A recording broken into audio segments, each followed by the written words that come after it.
I think when you stay simple, it's easy for you to be decisive. What the iPad does, for music production, it's like one app at a time. And so it allows you to stay focused at one task. And I think that we all got so caught up on multitasking and, doing so many things at once that we're really not putting our full awareness and visibility into one thing.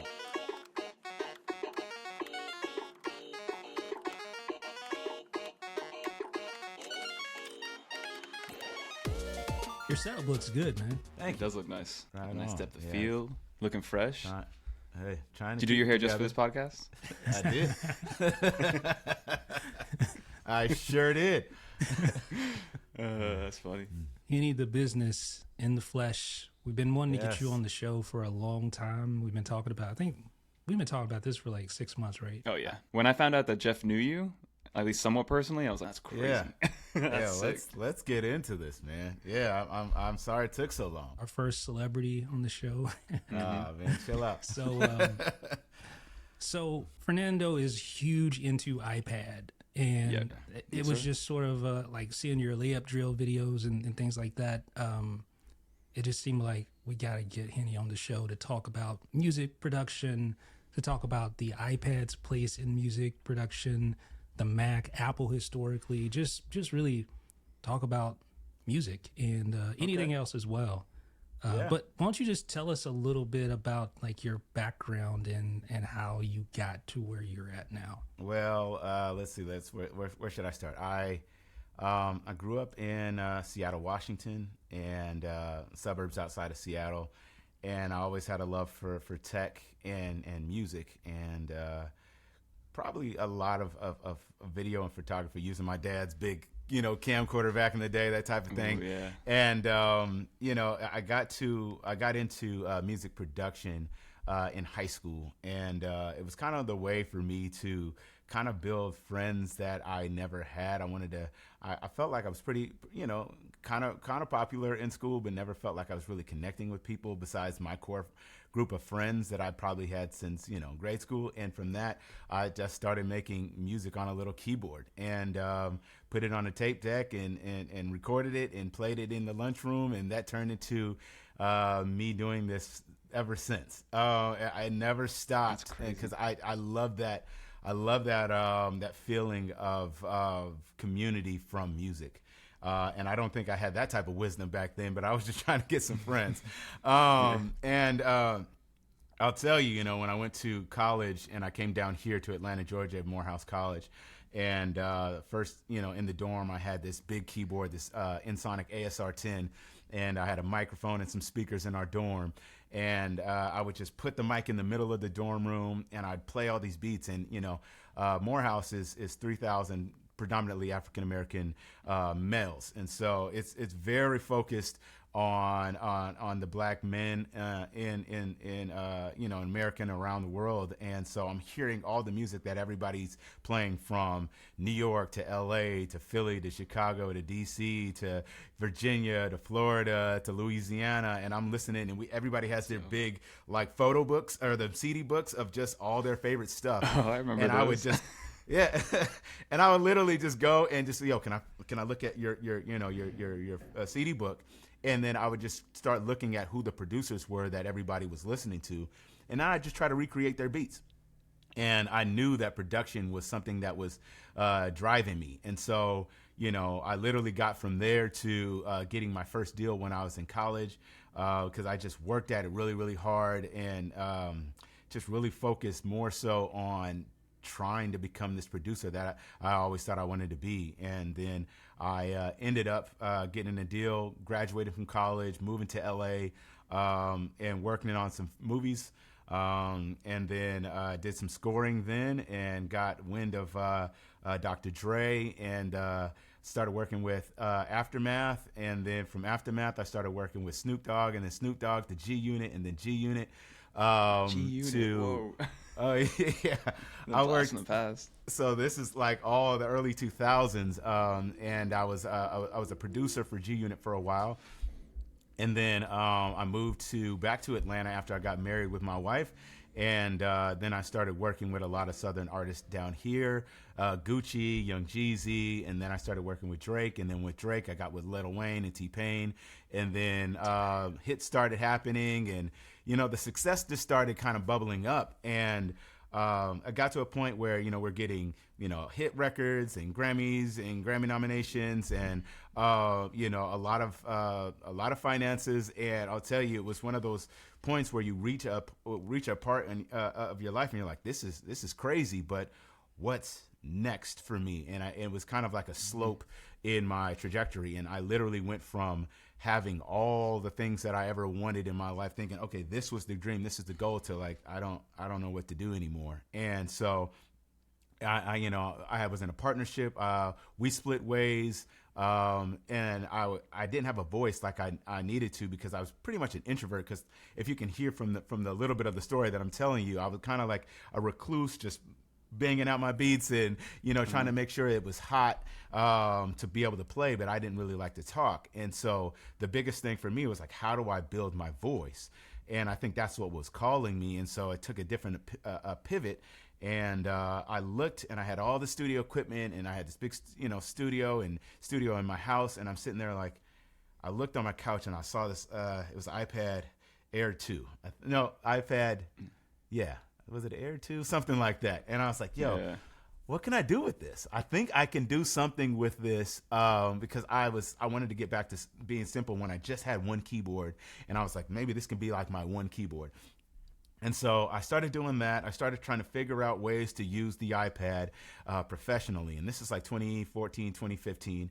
And I'm sitting there like, man, I think there's some apps here. And, there's like, these apps that are trying to connect things together, whether it's audio bus and before we're getting AUV3s and all of that. And I'm really focused on making sure that I can do this on a high level. And then I go to the studios and I start playing beats, and they're like, yo, you made these on the iPad. And they kind of laugh at me like, yo, what are you doing? You know what I mean? Like, why aren't you bringing the gear like that you used to have?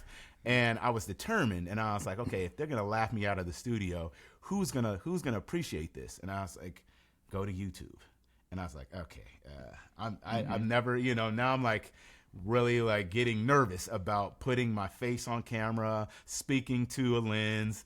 And I was like, all right, well, let's just start. And I started without trying to do much talking and just showing you how I made beats. And I did this whole series called Adventures in Beat Making. That was 2016, 2017. And so every week I would make this 60-second clip of whatever I was doing in my life, whether I was with my kids, out in the field, in a studio, wherever, just making that beat during my week of that, part of my week of that year. And it turned out that everybody started to gravitate to seeing the apps that I was using, seeing that it was done professionally. And it was quite an amazing ride, because if I fast forward, one of the weeks that I did, I think it was week 23. Rode around the city of Atlanta, picked some guys up. We're making beats on an iPad. And it turns out to be the beginning of this record that I did for J. Cole called Sacrifices, with a couple other collaborators. And for this Dreamville project. And, that literally last month just went platinum. So I went from a full circle moment of trying to figure that out, but in the same instance, being able to learn how to grab my voice and project it to an audience, and then becoming an audience, I started really focusing on community. So then I was like, okay, iPad community, I'm all in. I've been watching Fernando, I've been watching Jeff, I've been watching you guys forever, and I know Fernando, you always like, I'm going to use my phone always to, to make sure that I show you that a mobile process can always be professional, and you can do it at a high level. And I really appreciate that type of energy. And so for me, I started really getting into the community, trying to show people what I could do. And then the whole YouTube thing happened, and it's just like, you're collaborating with people, you're doing, the partnerships with brands, and you're starting building that. And that allowed me to pretty much get back here, where now I focus so much more on community more than my audience. And so I have Patreon still. That's, I probably don't do it like the same way that everybody else do, but for the last 4 years, I have a Patreon crew that's maybe about 30 strong that we meet every Sunday for 2 hours, and we talk about music and life and everybody plays their music together every week. And we, it's basically like a family, because it's been like 4 years of the same people that you're dedicating this amount of time to. And I did feel the burnout, many times on social media and on YouTube. And then I got the opportunity to come back to my alma mater, Morehouse, and now I'm a professor teaching music production and today's music industry. And I'm, for this first semester, I'm now the producer in residency at the college to be able to, bring the synergy between what we're doing on the education space and in the music industry. And so that gives me a lot more fulfillment than sometimes pushing products to an audience. And because sometimes I look at the gear that I like to use, right? And then the gear that I know my community needs, and it doesn't correlate, right? If I'm using a lot of teenage engineering products and their price points are high, right? And it's like, I don't want to keep pushing this high product to people who I know can't afford it. And that was just kind of that thing that kind of drove me weird. And so that's kind of one of the reasons why I haven't done as much videos and reviews over the last year and a half, but I did start making beats, and I did a whole year last year with Layup Drill. So that's kind of the long story long of how I got here. What is it about the simplicity in the creative process what's so beneficial about staying simple? I think when you stay simple, it's easy for you to be decisive, right? Like when you don't have that many options, you just use what works for you. And I think what the iPad does, for music production, it's like one app at a time. And so, if you know your workflow and you know what you need to do, or even video production or anything on the iPad, right? It allows you to stay focused at one task. And I think that we all got so caught up on multitasking and, doing so many things at once that we're really not putting our full awareness and visibility into one thing. And so, for me being, an iPad Pro user and somebody who really focuses on that, hence why I'm probably having all these issues today with my Mac setup. But, for the most part, I like being simple. I like having things right there and saying, this is the one thing that I'm going to use right now. And then I can do one thing at a time. And, if anybody knows me, I don't like a lot of options, because I don't want to have to think was that the right decision or this the right decision? It allows you to be a little bit more decisive on the task that you're trying to accomplish. Yeah. No, for sure. And like I definitely resonate with that, because that's what I tell people. Like the superpower of the iPad, sometimes people call it the Achilles heel, where it's like it is tougher to multitask on it sometimes compared to Mac OS and things like that. But literally, like I turn on LumaFusion and that's all I'm doing for the next hour or two. That's it. I'm not getting distracted, right? Then I go to Affinity Photos, same thing. Because I don't have iMessage blowing up right next to me or YouTube or whatever the case is. So for sure, I 100% resonate with that, which is dope. Right on. Yes, sir. I do have, so like before you jumped into the iPad world, was it kind of were you having complicated setups? Was it like, how much stuff did you bring with you at all times? Was it hard to be decisive in those moments or no? I think it was. I think that's what brought me to the iPad, because I think at the time when I was trying to make that switch, I had full racks amounts of gear, hardware, but then I had I was sponsored by Native Instruments. And if anybody knows Native Instruments, they have so many sounds. Like if you're just trying to find a piano, there's 3,000 pianos to choose from, right? And you're just like, okay, where do I start? It's, and they all sound lush and they're perfect. And, there's just that thing of like, where, like, there's so many options, and I had all the plugins, and I'm using, UAD, equipment and software. And I'm like, okay, what plugin? So you're getting so caught up in, okay, well, this isn't right, so maybe I should go search for something else. And there's always more for you to buy, and there's always more for you to grasp. And I think I got to a point where I was ready to switch DAWs, because I was using Logic for a very long time. And then I was like, everybody started really talking about, either using FL or, just other DAWs, and I was just like, I don't. Is it really going to solve my issue? And I knew I wanted to be simple. And the first DAW that I got on with the iPad was Beatmaker 2. And man, I was just like, okay, this is cool. Because I was like, you can do so much right here. It's simple. It's crunchy. It has its own kind of distorted sound. And I kind of like that because everything that I was doing before that was just so polished. And I think you get a point in your career as an artist where you just want to kind of get back to your roots, get back to what you feel like you started with. Well, at least for me. And that's kind of why I did that.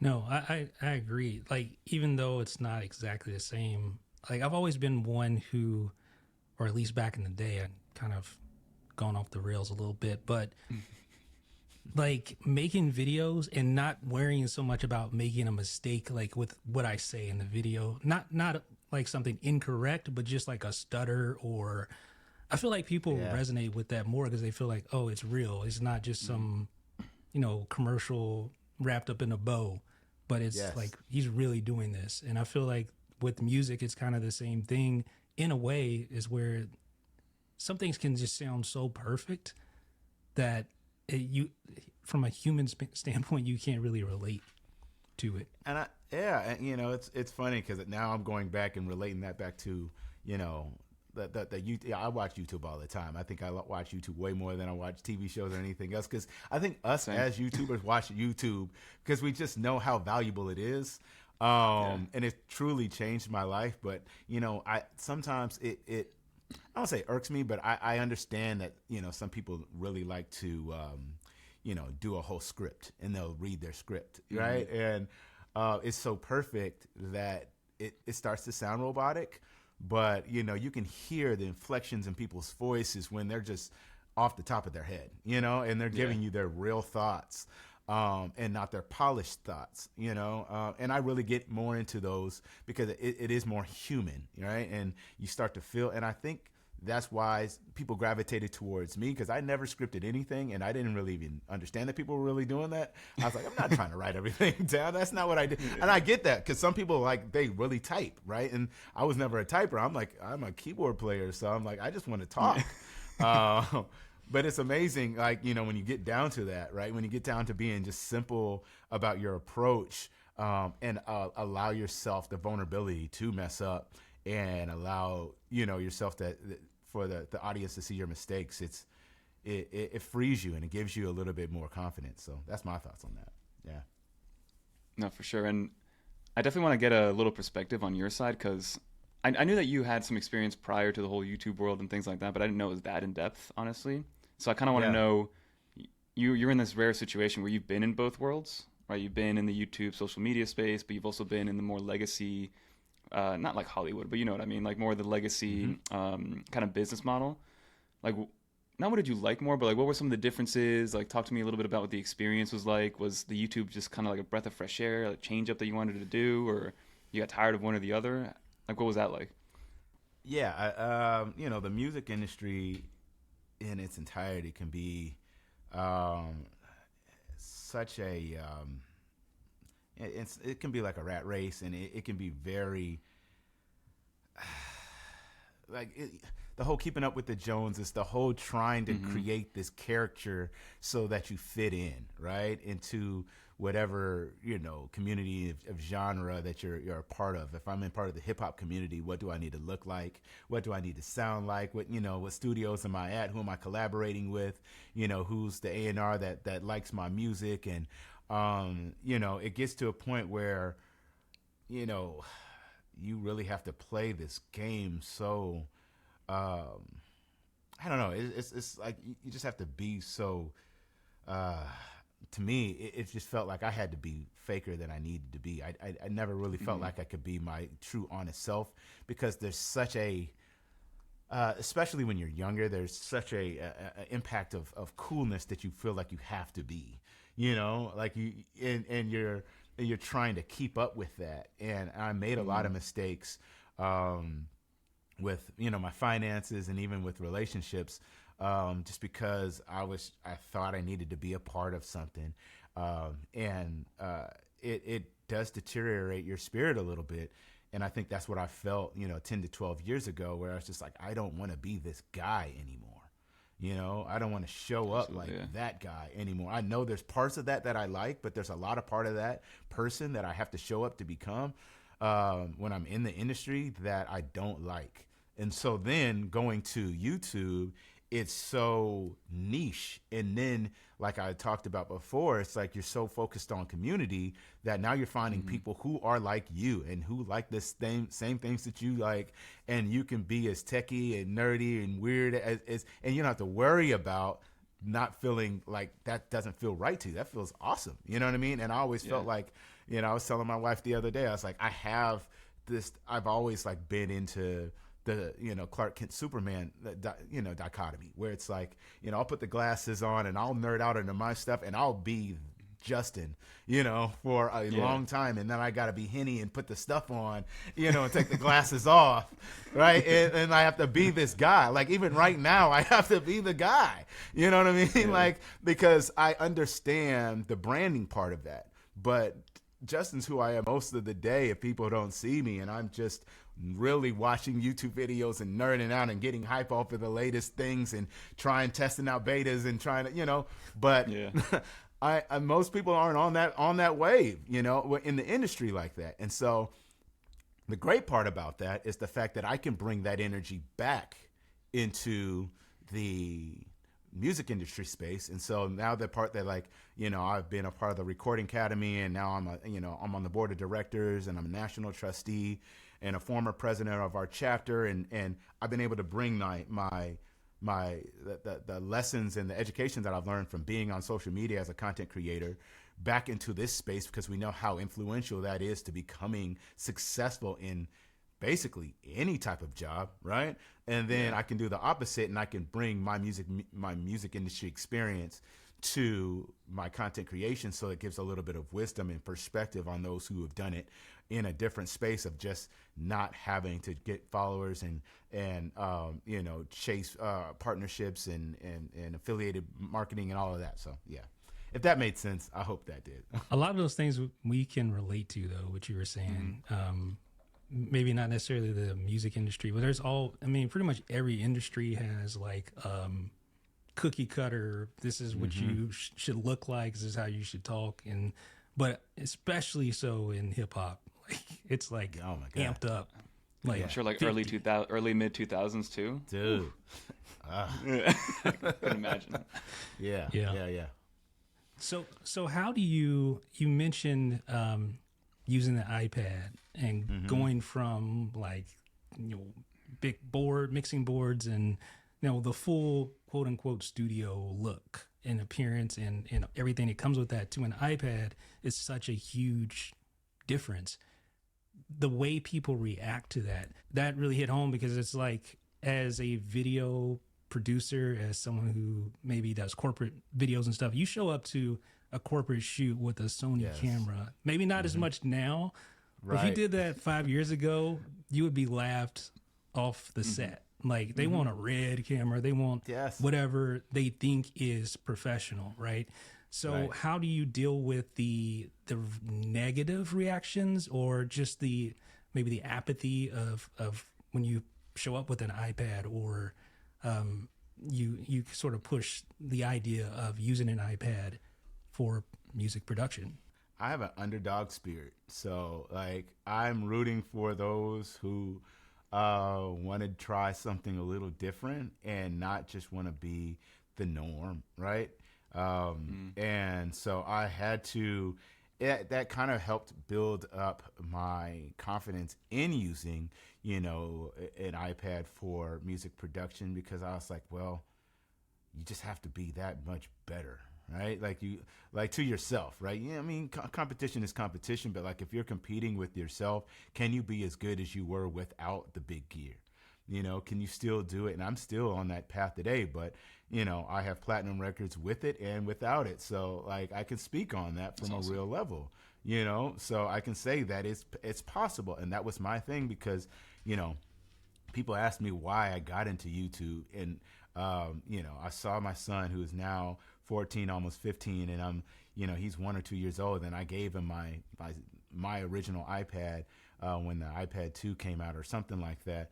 And I just saw how enamored he was with that device. And me and my wife kind of fought over, content consumption and all of that. But, he's a very, very bright kid now. And, when he was really into, YouTube at like 7, 8, and I was like, I'm seeing him watch, some of the creators, even before like Mr. Beast and all of that. But like he was just really watching these guys, and I was like, I gotta show him that it's what it's gonna take if this is his route. And he doesn't want to do it now, but it's like, how do I get to at least 100,000 subscribers so I can show him the plaque? That was my why. That's dope. And so when I got there, it kind of was like, well, I did it. He doesn't really care right now because he's seen me do it now. But it's a proving factor, right? So it's like I'm doing all of this, and I'm using the iPad, and I'm trying the apps, and I want it to be a thing that people can really use. Now, in a studio setting, I just want to show people what you can do with it, even if that doesn't seem like that's going to be your end all be all, because not everybody's going to take that route and just say, I'm going to be all in. But you can create ideas, maybe use Logic Pro 2 on the iPad, get an idea started up. I've been using, another program called Loopy Pro for a very long time.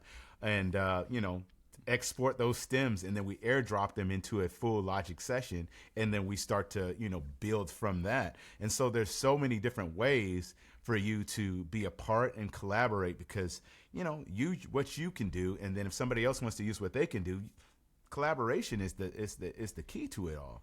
So that's how I look at it, and I just want to champion those who maybe don't have all those finances and can't afford those big rigs, and think that if I get those big rigs, it's gonna change everything. Because you'll get it, you'll do it, and then you'll go like, what did it change? Yeah. It's still me. It still looks the same. It's still my type of edits. It's still my type of creative expression. And, anytime I use a different DAW, anytime I use a different type of device, and I listen back, I'm still like, it's still me. And so it doesn't matter. It never matters. It's just your experience, It's just your experience. So, yeah, that's my thoughts. No, for sure. And I always tell people, like, love it or hate it, I think the iPad is the most versatile computer on the market. Absolutely. Right? 1 second digital note-taking, another second gaming, music production, video, Microsoft Office, like whatever you wanted to do, you can pretty much do it. And it's like you said, it's pretty much not like forcing people into it, but use it however you want to use it. It fits into any ecosystem, however you want to supplement your current workflow, and it's going to fit right in there the way that you want it to.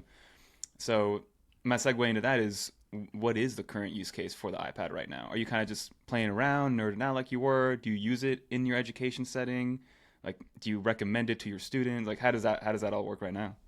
I'm still all the way in. I debated for a very long time. I debated if I was going to finally get the big, 11 2 terabyte fully spec'd out. Yeah. But I had to do it because, I keep watching you guys and I'm just like, it's time, nanotech, I need it. I was just like, and thinking about like, I've had the M1 forever, and I was like, I never felt the need to upgrade to the M2.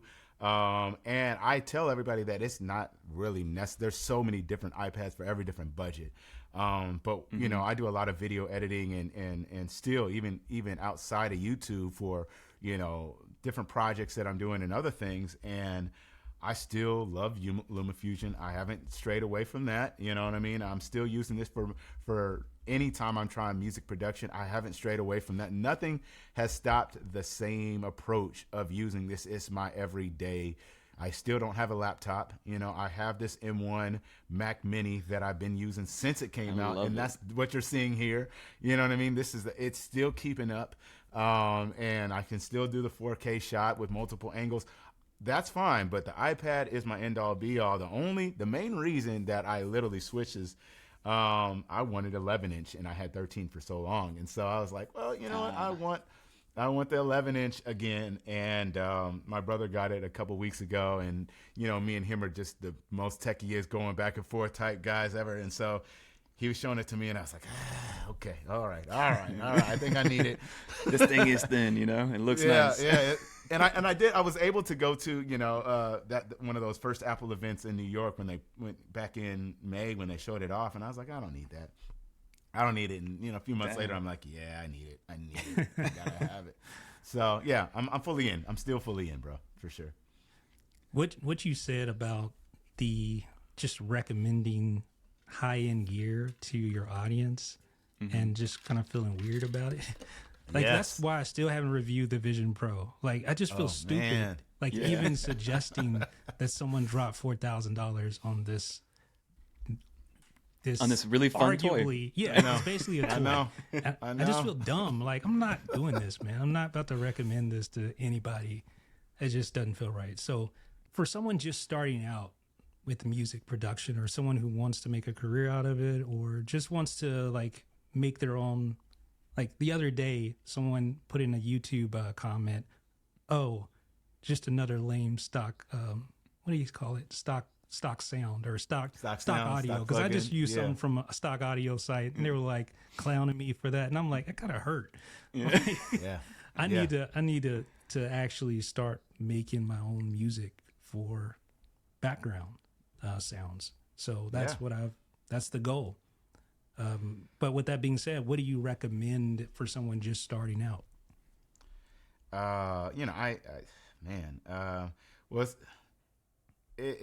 To me, it depends on like where you are in your life, right? And the type of gear you've been accustomed to. So somebody like yourself is completely different to, a 13 to 15-year-old kid who wants to start getting into music production, who has never seen high-end gear at any level, whether it's video, audio, whatever, right?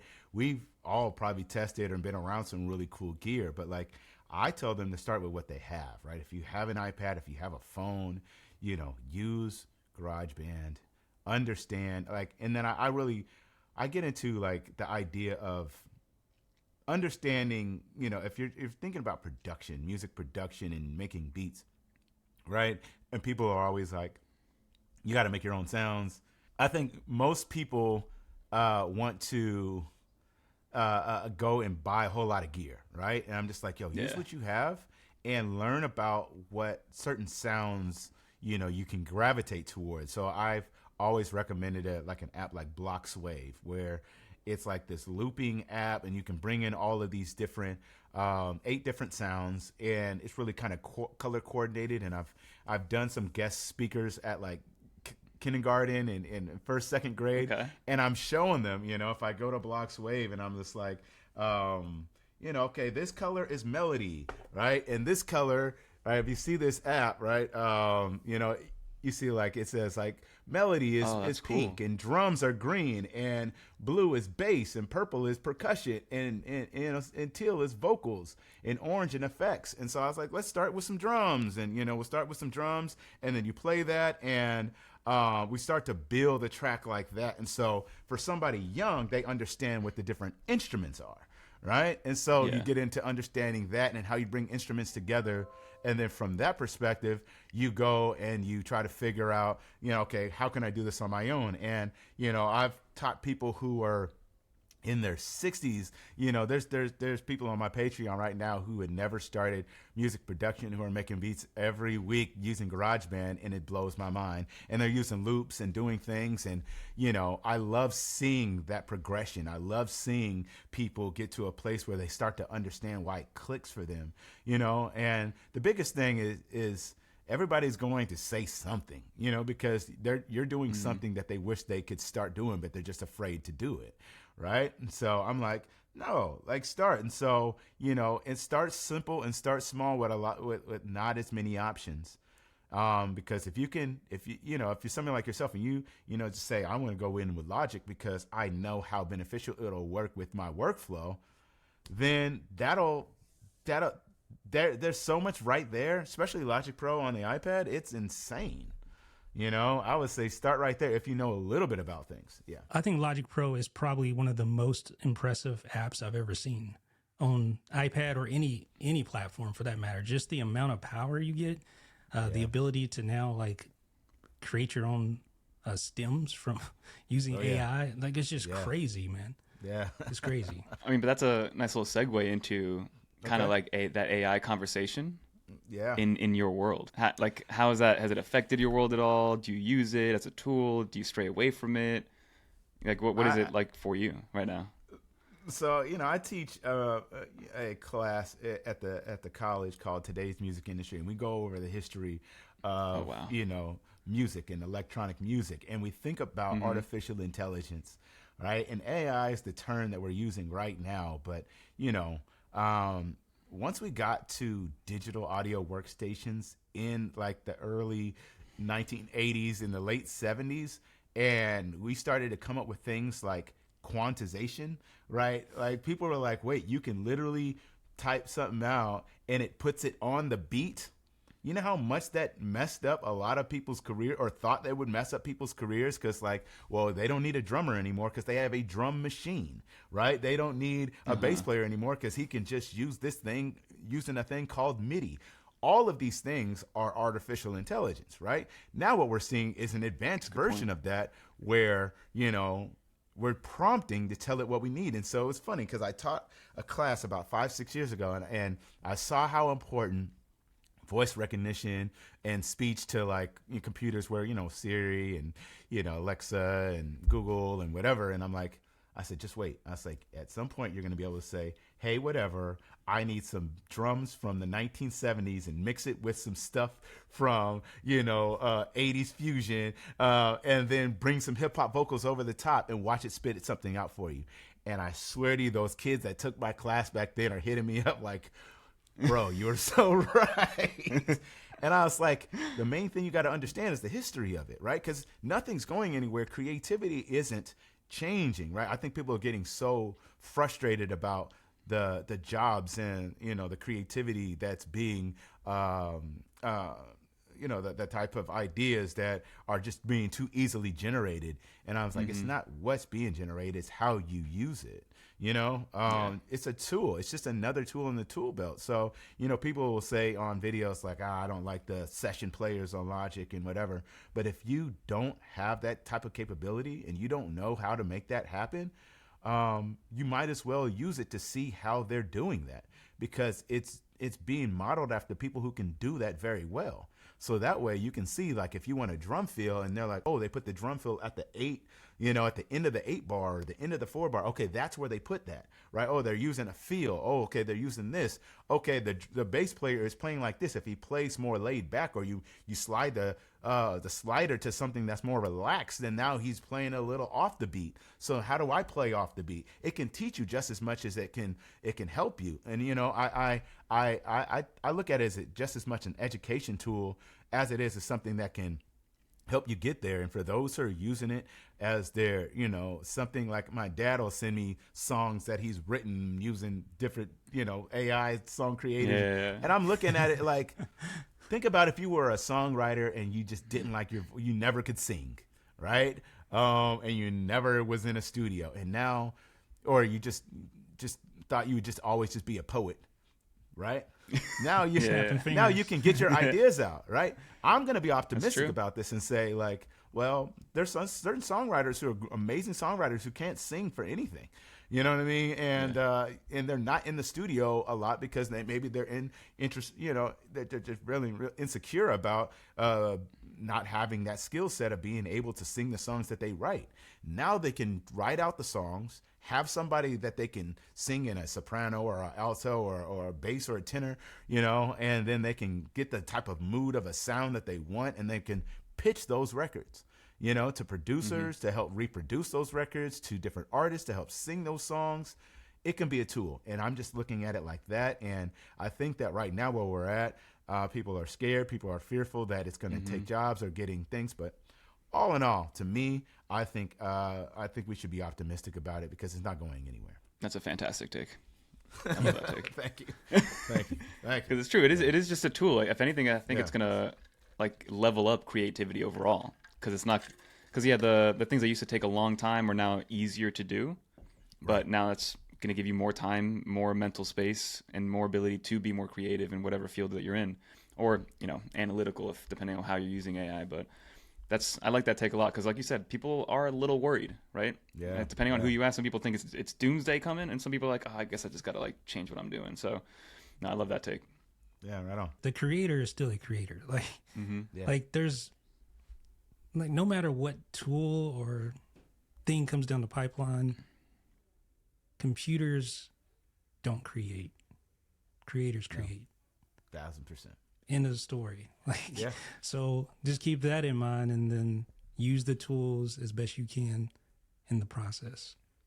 And that's it, man. I mean, use the tools that you have, and use it to a point where you're like, I don't have, I've ran out of all the ideas with the tools that I have.